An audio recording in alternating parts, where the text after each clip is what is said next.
মামা আমাকে দেখেই বললেন, রেশমা, তুই অনেক দিন পর এলি। আজ আমি তোর জন্য বাজার থেকে অনেক বড় একটা মাছ নিয়ে আসব। আজ মাছের মাথা দিয়ে মামা ভাগ্নি ভাত খাবো। মামার এই কথা শুনে আমার মনটা ভরে গেল। সেদিন দুপুরে আমরা সত্যিই অনেক মজা করে মাছের মাথা দিয়ে ভাত খেলাম। রাতে যখন ঘুমানোর সময় হলো, মামা বললেন, রেশমা, তুই তোর মামির সাথে ঘুমিয়ে পড়। আমি বারান্দায় গিয়ে ঘুমাই। মামা মামির সরলতা আর ভালোবাসা আমাকে মুগ্ধ করল। পরের দিন সকালে মামি বললেন, শোনো গো, তোমার ভাগ্নি এসেছে। ওরে নিয়ে একবার আমাদের বাড়িতে ঘুরে আসো না কেন? ওকে তো কোনোদিন আমাদের বাড়িতে নিয়ে যাওনি। মামির কথা শুনে আমার মনটাও লাফিয়ে উঠল। আমি তো ছোটবেলা থেকেই চট্টগ্রামের নাম শুনেছি, সেখানকার সাগর আর পাহাড়ের গল্প শুনেছি। চট্টগ্রামে যাওয়ার খুব ইচ্ছা ছিল আমার। আমি মামাকে বললাম, মামা, মামি যখন বলছেনই, চলো না তোমার শ্বশুর বাড়ি থেকে ঘুরে আসি। তোমার শ্বশুর বাড়িটাও দেখা হয়ে যাবে, আর চট্টগ্রাম শহরটাও ঘুরে আসা হবে। সারাদিন লেখাপড়া আর বাড়িতে থাকতে থাকতে একদম একঘেয়ে হয়ে গেছি। একটু মনটাও হালকা হবে। মামা প্রথমে একটু ইতস্তত করলেও আমার আগ্রহ দেখে রাজি হয়ে গেলেন। পরদিনই আমরা চট্টগ্রামের উদ্দেশ্যে রওনা দিলাম। মামার শ্বশুর বাড়ি পৌঁছে দেখলাম, মামার শ্বশুর একজন অদ্ভুত মানুষ। বাড়িতে কোনো মেহমান এলে তিনি এমনিতেই হাসি খুশি হয়ে উঠতেন। কিন্তু অদ্ভুত ব্যাপার হলো, আমি যখন মামার সাথে তার শ্বশুর বাড়িতে ঢুকলাম, মামার শ্বশুর আব্বা আমাকে দেখে অবাক চোখে তাকিয়ে রইলেন। যেন তিনি আমাকে চিনতে চেষ্টা করছেন কিন্তু পারছেন না। তার চোখে মুখে এক ধরনের বিস্ময় আর কৌতূহল মিশেছিল। আমি এগিয়ে গিয়ে মামার শ্বশুরকে সালাম দিলাম। তিনি আমার সালাম গ্রহণ করলেন এবং একটি দীর্ঘশ্বাস ফেলে বললেন, তোমরা এসে অনেক ভালো করেছ। আমি তো এখন চাইলেও তোমাদের বাড়িতে গিয়ে দেখে আসতে পারি না, তাই তোমরা এসে অনেক ভালো করেছ। তার কথায় আন্তরিকতা ছিল, কিন্তু একটা বিষয় আমাকে খুব ভাবাচ্ছিল। তিনি বারবার আমার দিকে এমনভাবে তাকাচ্ছিলেন যেন তিনি আমাকে কিছু বলতে চান, কিন্তু বলতে পারছেন না। তার চোখে মুখে এক ধরনের দ্বিধা আর অস্থিরতা লক্ষ্য করলাম। আমি তাকে জিজ্ঞেস করলাম, আব্বা, আপনি কি আমাকে কিছু বলতে চান? যদি কিছু বলার থাকে নির্ভয়ে বলুন। তিনি আমার দিকে তাকিয়ে একটু হাসলেন, কিন্তু সেই হাসিতেও যেন এক অদ্ভুত ছিল। তিনি বললেন, তুমি যখন এসেছো একটু শান্ত হও। অবশ্যই বলবো, কিন্তু কি কথা তা আমার তখনও জানা হলো না। এই অজানা কৌতূহল আমাকে সারাক্ষণ অস্থির করে রাখছিল। রাতে সবাই মিলে খাবার সেরে যখন ঘুমাতে গেলাম, আমি মুহূর্তেই ঘুমিয়ে পড়লাম। কিন্তু গভীর রাতে, প্রায় রাত ৩টার দিকে, হঠাৎ আমার ঘুম ভেঙে গেল। কোথা থেকে যেন একটা অদ্ভুত আওয়াজ আসছে। মনে হচ্ছে মেয়েলি কণ্ঠ। ধীরগতিতে সেই শব্দটা যেন ক্রমশ বাড়ছিল। আমার ভয় করতে শুরু করল। ভয়ে ভয়ে জানালার দিকে তাকালাম। ঘরের বারান্দায় কেউ যেন হাঁটছে। কিন্তু কে সে? অন্ধকারে ভালো করে দেখা যাচ্ছিল না। যখন আরো ভালো করে তাকানোর চেষ্টা করলাম, আমার মনে হলো সেটা যেন মামার শ্বশুর হতে পারেন। কিন্তু এই রাতে তিনি বারান্দায় কি করছেন? আর ওই মেয়েলি কণ্ঠটা কার? ভয়ে আমার গলা শুকিয়ে কাঠ হয়ে গেল। পরের দিন সকালে মামা বললেন, রেশমা, চট্টগ্রামের রাজধানীতে আমার একজন বন্ধুর বাসা। সে ফোন করেছে তার সাথে একটু সাক্ষাৎ করার জন্য। কিছু জরুরি কথা আছে, আমার না গেলেই নয়। তো রেশমা, তুমি আজ আমার শ্বশুর বাড়িতেই থাকো। আমি আজ রাতটা বন্ধুর বাসায় থাকব, তারপর সকালে চলে আসব। মামার কথা শুনে আমার মনে মনে ভয় হলো। এই বাড়িতে আমি একা কি করে থাকব? কারণ এখানে তো মামার শ্বশুরকে আমার সুবিধার মনে হচ্ছে না। তার ওই অদ্ভুত তাকানো, রাতের রহস্যময় আওয়াজ, সবকিছু মিলে আমার মনটা কেমন যেন অস্থির হয়ে উঠল। মামা চলে গেলেন, আর আমি সেদিন রাতে ঘুমাতে গিয়েও কিছুতেই ঘুমাতে পারছিলাম না। রাতের রহস্যময় আওয়াজ আর মামার শ্বশুরের অদ্ভুত কথা আমার মনকে আরও বেশি আচ্ছন্ন করে ফেল। মামা চলে যাওয়ার পর পুরো বাড়িটা যেন কেমন শূন্য লাগছিল। আমি বিছানায় শুয়ে এপাশ করছিলাম, কিন্তু কিছুতেই ঘুম আসছিল না। রাতের আবছা আলো ঘরের প্রতিটি জিনিসকে কেমন যেন রহস্যময় লাগছিল। ঘড়ির কাঁটা টিক টিক করে চলছিল। আমি মনে মনে ভাবছিলাম, মামার শ্বশুর আব্বার ওই অদ্ভুত তাকানো আর রাতের বেলা বারান্দায় হাঁটার শব্দটা কি ছিল? একজন বয়স্ক মানুষ এত রাতে কেন বাইরে হাঁটবেন? আর সেই মেয়েলি কণ্ঠটাই বা কার ছিল? আমার কল্পনায় নানা রকম অদ্ভুত ছবি ভেসে উঠছিল। হঠাৎ করেই বাইরে থেকে আবার সেই রহস্যময় কণ্ঠস্বর শুনতে পেলাম। এবার যেন আওয়াজটা আরো স্পষ্ট, আরো কাছাকাছি মনে হলো। মনে হলো কেউ যেন ফিসফিস করে কথা বলছে।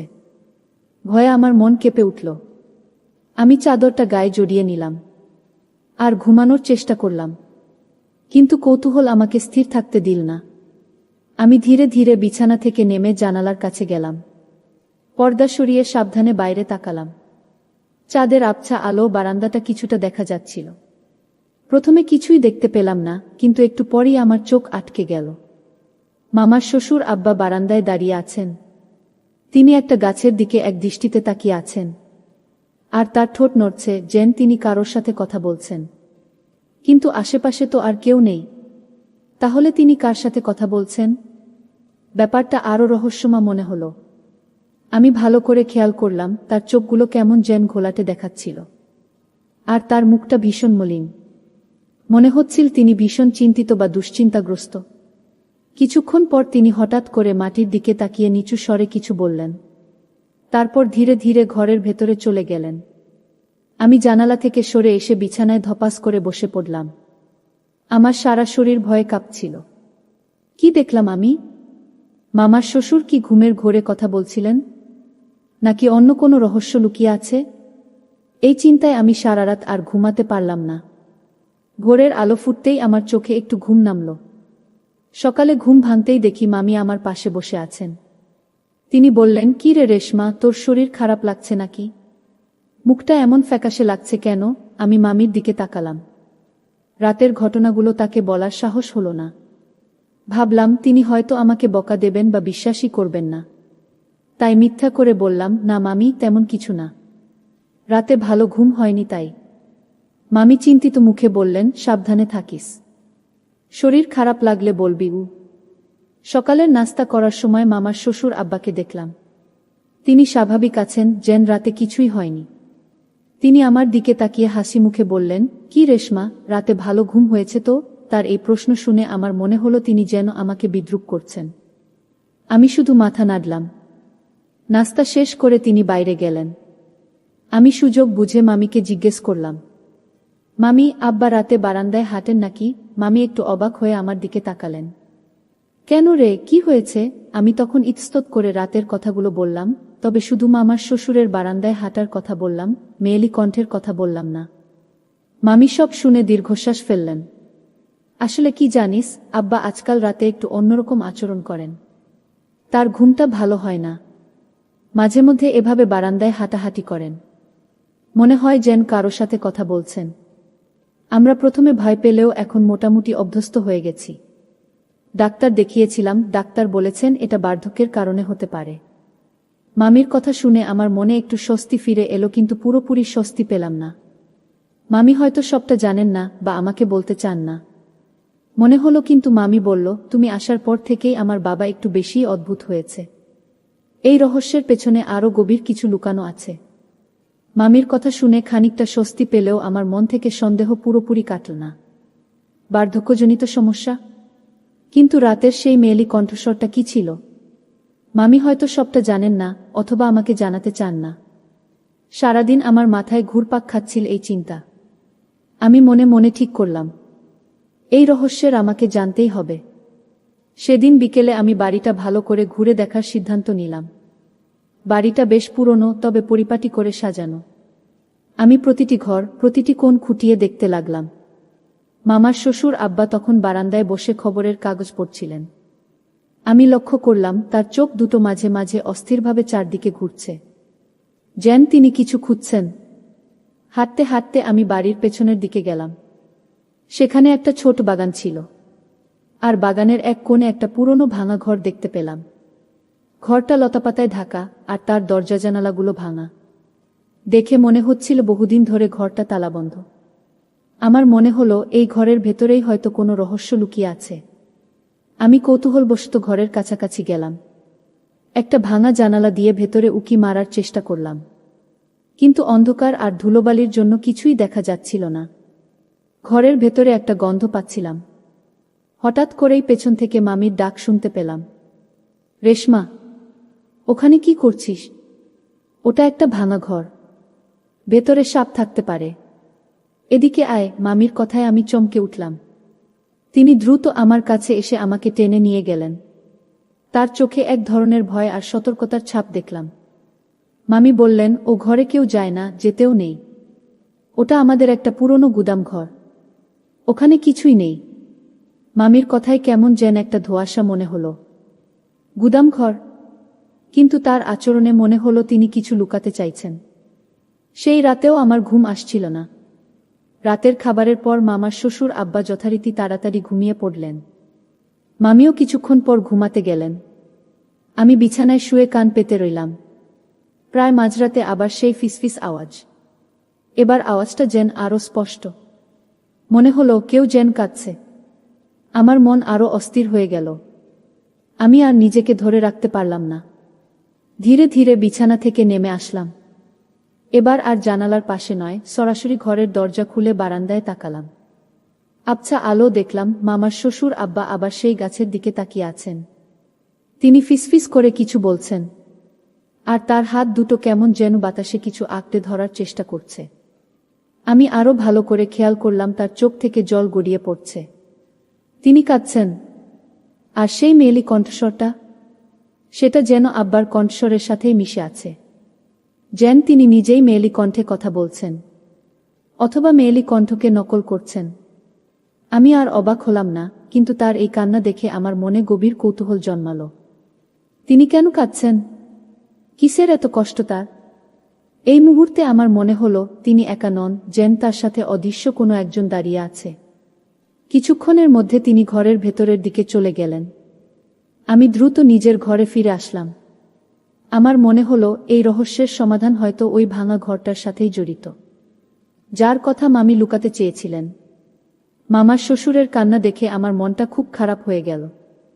একই সাথে কৌতূহল আরও বেড়ে গেল। তার কান্নার কারণ কি? আর সেই ভাঙা ঘরের সাথে এর কি কোনো সম্পর্ক আছে? পরদিন সকালে আমি মনে মনে ঠিক করলাম, আজ যেভাবেই হোক সেই ভাঙা ঘরটার রহস্য উন্মোচন করব। সকালে নাস্তার পর মামার শ্বশুর আব্বা যথারীতি বাইরে গেলেন।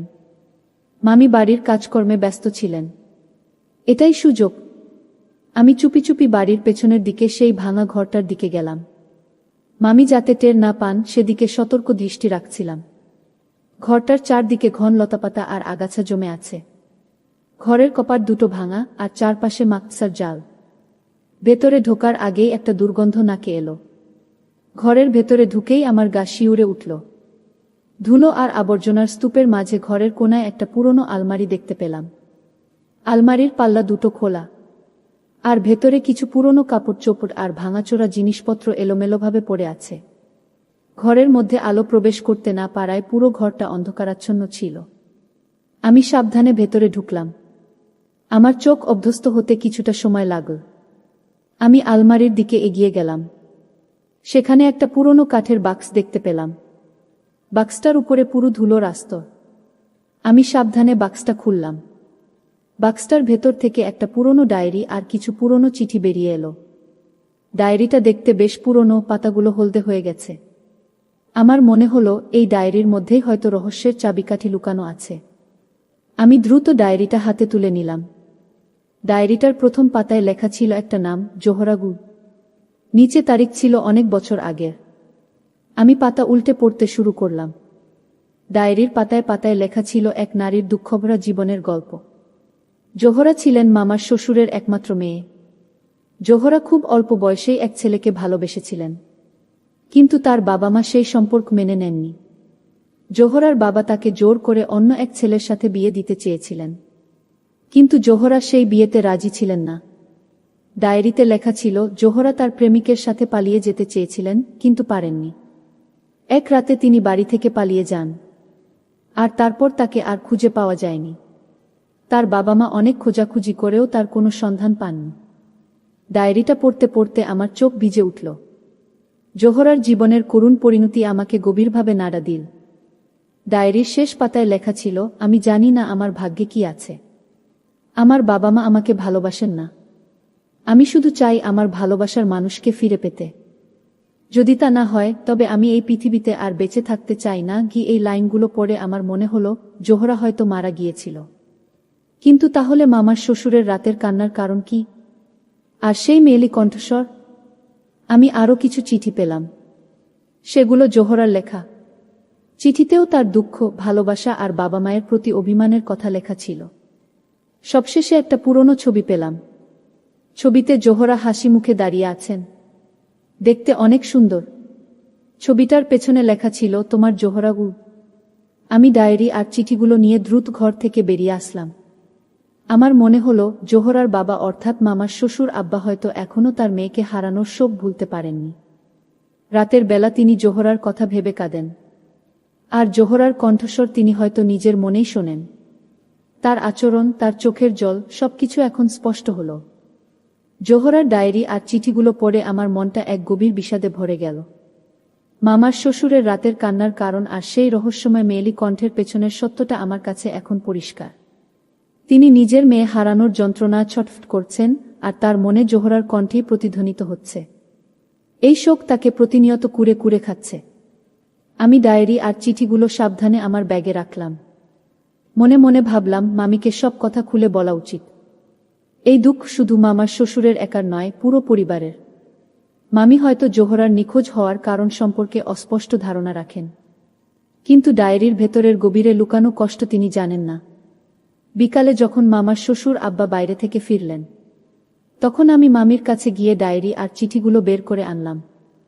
মামি সেগুলোকে দেখে প্রথমে অবাক হলেন, তারপর আমার দিকে জিজ্ঞাসু দৃষ্টিতে তাকালেন। আমি তাকে রাতের ঘটনার কথা, মামার শ্বশুরের কান্নার কথা, আর তারপর ভাঙা ঘরে ডায়েরি ও চিঠি খুঁজে পাওয়ার কথা বিস্তারিত বললাম। মামির মুখ ক্রমশ ফ্যাকাশে হয়ে গেল। তিনি ডায়েরির পাতাগুলো উল্টে দেখলেন, জোহরার হাতের লেখা দেখে তার চোখ জ্বলে ভরে উঠল। আমরা জানতাম জোহরা চলে গেছে, মামি ফুপিয়ে উঠলেন, কিন্তু এমন মর্মান্তিক পরিণতি হবে তা ভাবতে পারিনি। ওর বাবা সারা জীবন এই কষ্টটা বুকে চেপে রেখেছেন, কাউকে বলেননি, নিজের ভেতরেই সব কষ্ট পুষে রেখেছেন গু। মামিকে আমি বললাম, মামি, আপনার আব্বাকে এই শোক থেকে মুক্তি দিতে হবে। তাকে বুঝতে হবে যে তিনি একা নন। জোহরা হয়তো নেই, কিন্তু তার স্মৃতি আমাদের মাঝে বেঁচে থাকবে। হয়তো জোহরার গল্পটা সকলের সাথে ভাগ করে নিলে তিনি কিছুটা শান্তি পাবেন গু।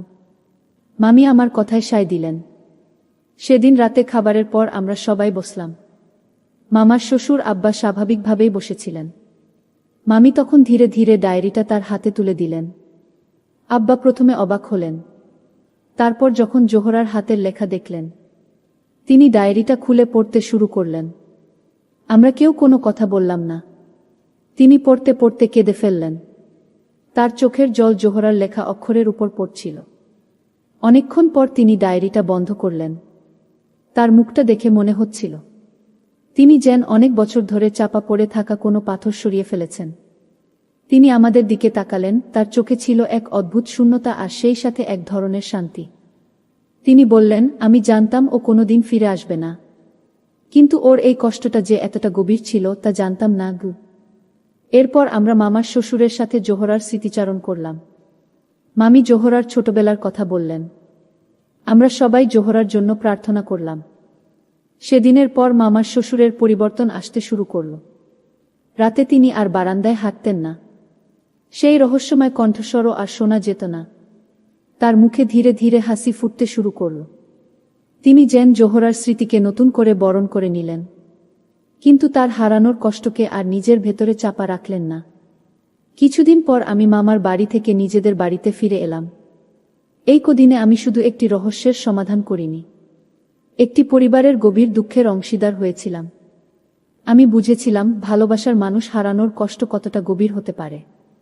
তবে এটাও বুঝেছিলাম সেই কষ্টকে নিজের ভেতরে চেপে না রেখে সবার সাথে ভাগ করে নিলে তা হালকা হয়। এই গল্পের মাধ্যমে আমরা শিখি যে ভালোবাসার মানুষের কষ্ট বা হারানোর বেদনাকে নিজের ভেতরে চেপে রাখলে তা মানুষকে ধীরে ধীরে নিঃশেষ করে দেয়। শোক বা দুঃখকে ভাগ করে নিলে তা হালকা হয়। পরিবার বা কাছের মানুষেরা পাশে থাকলে যে কোনো কঠিন পরিস্থিতি মোকাবিলা করা সহজ হয়। অতীতকে মেনে নিয়ে সামনের দিকে এগিয়ে যাওয়াই জীবনের মূল মন্ত্র। আমাদের সবসময় অন্যের প্রতি সহানুভূতিশীল হতে হবে এবং বিপদে বা কষ্টে তাদের পাশে দাঁড়াতে হবে। বন্ধুরা, আজকের গল্পটি কেমন লাগলো তা অবশ্যই কমেন্ট করে জানাতে ভুলবেন না।